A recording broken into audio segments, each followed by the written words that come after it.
11:40 de la mañana, recién en el pase Paulino y Juan Pablo hacían referencia a todo lo que está sucediendo con el caso Adorni y a cómo este conflicto político tapa algunas cuestiones económicas que son favorables y que están un poco colapsadas o opacadas por la situación de Adorni y todo el esquema político. Estamos en contacto con Carlos Fara, él es analista político, justamente para desandar este camino y para hablar de lo positivo y de lo negativo y cómo una influye en la otra. ¿Cómo estás, Carlos? Eleonora Pérez Caresi te saluda.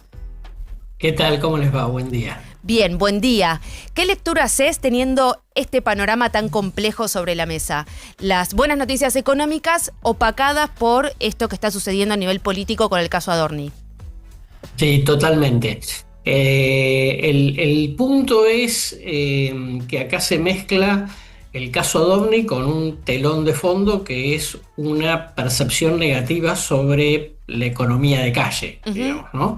Si efectivamente la inflación bajó, el gobierno acumula reservas, baja el riesgo país, tenemos récord de exportaciones, pero digamos ya venimos con 6 o 7 meses en donde el pesimismo supera al optimismo porque no existe esa sensación en la calle, lo cual, digamos, obviamente, digamos, no contradice los datos. Claro. Y el caso Adorni es sobre llovido mojado, ¿no? Es sobre una percepción que yo te diría a partir de diciembre, que se fue deteriorando para el gobierno.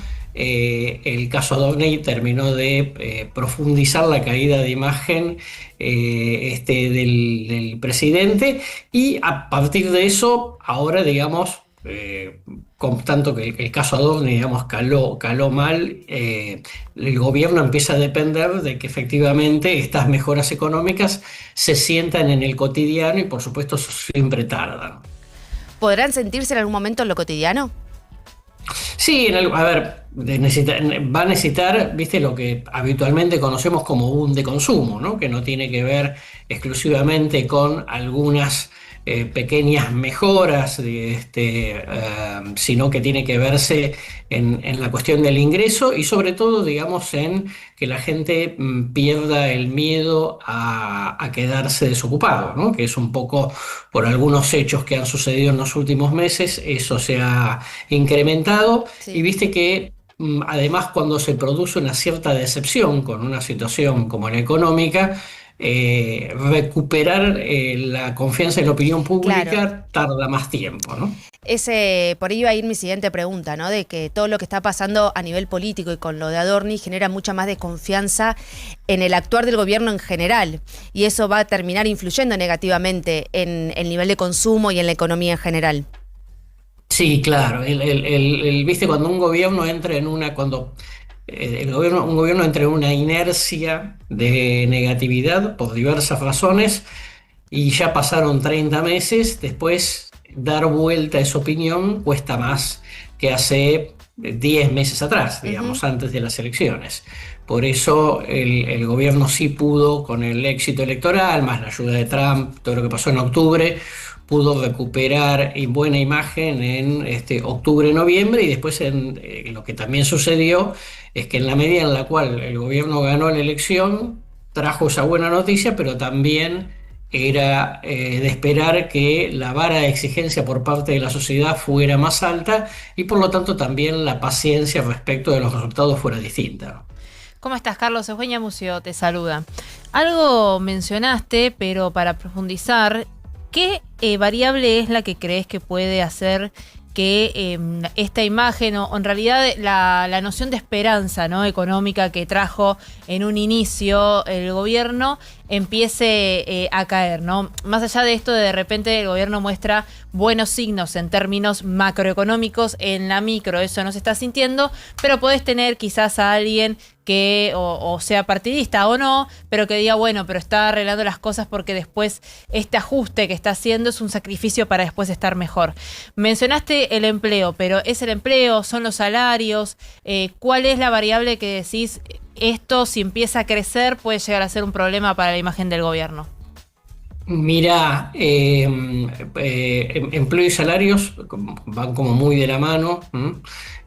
Porque, digamos, tras los salarios retrasados, por lo menos en algunos rubros importantes como construcción, comercio y algunas industrias, siempre genera el interrogante respecto de si los salarios se retrasan porque las empresas no pueden aumentar precios, porque no hay suficiente demanda, en qué momento eso empieza a a significar un riesgo para el empleo, ¿no? Ujú. El punto es tener en cuenta, digamos, que las provincias vienen recibiendo menos dinero por coparticipación en los últimos 7, 8 meses.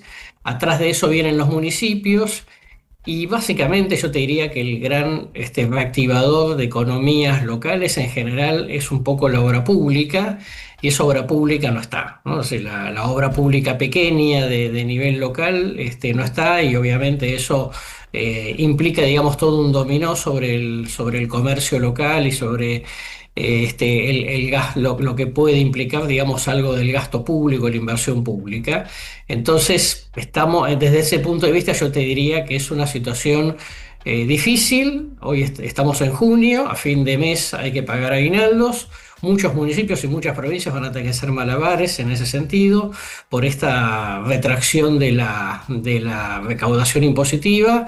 Insisto, digamos, es como dicen los economistas, una Argentina a dos velocidades, ¿no? Una que va Ujú. con números macroeconómicos muy buenos, con inversiones, con llegada de dólares, y otra que está, digamos, totalmente al margen de esa cuestión.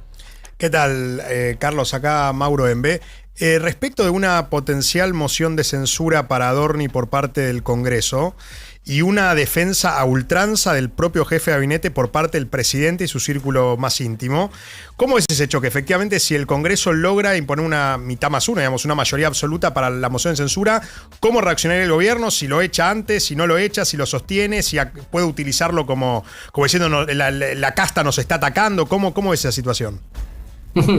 Buena pregunta, porque trato de hacer un ejercicio de imaginación política, y uno diría, bueno, deja de ser jefe de gabinete, ¿no? Lo cual no significa que no pueda ocupar otro cargo, ¿no? Claro.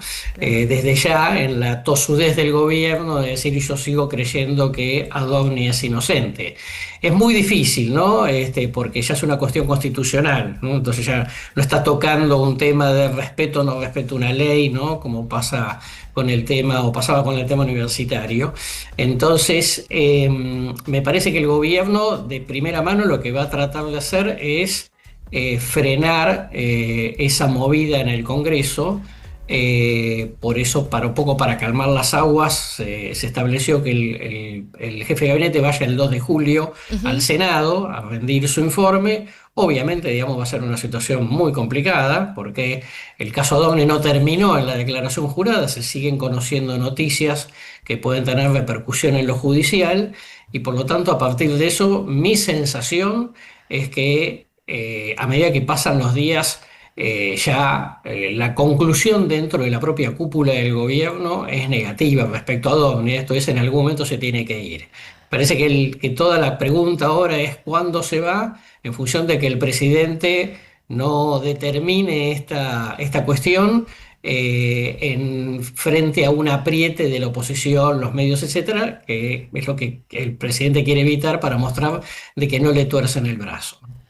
Sí, y qué consecuencias puede tener esto, ¿no? A nivel Claro, porque interno en el gobierno y a nivel país. totalmente, porque además como está, digamos, el tema Adorni es lo candente. El Congreso no puede avanzar el tratamiento de otros temas que no sean Claro. el tema Adorni, con todo el riesgo de que exista la moción de censura, ¿no? Entonces, eso paraliza al Congreso y le paraliza al gobierno algunas cosas que, digamos, son importantes pero no urgentes, como la ley de propiedad privada, pero sí otras cosas que afectan mucho a lo político, como la reforma electoral, a ver si Argentina va a tener o no primarias. Y por eso, como traba esa decisión, lo cual implica todo un dominó sobre muchas decisiones políticas Ujú. del propio gobierno, de la oposición y las provincias, entonces es muy probable que a partir de principios de agosto, dentro de un mes y medio, cuando terminen las vacaciones de invierno, empecemos a ver muchas confirmaciones de provincias que adelantan sus elecciones bastante tempranamente el año que viene, precisamente porque no se sabe cómo va a ser el cronograma electoral en adelante, ¿no? Carlos Fara, analista político, muchísimas gracias por esta conversación con nosotros. No, por favor, que tengan lindo día. Igualmente.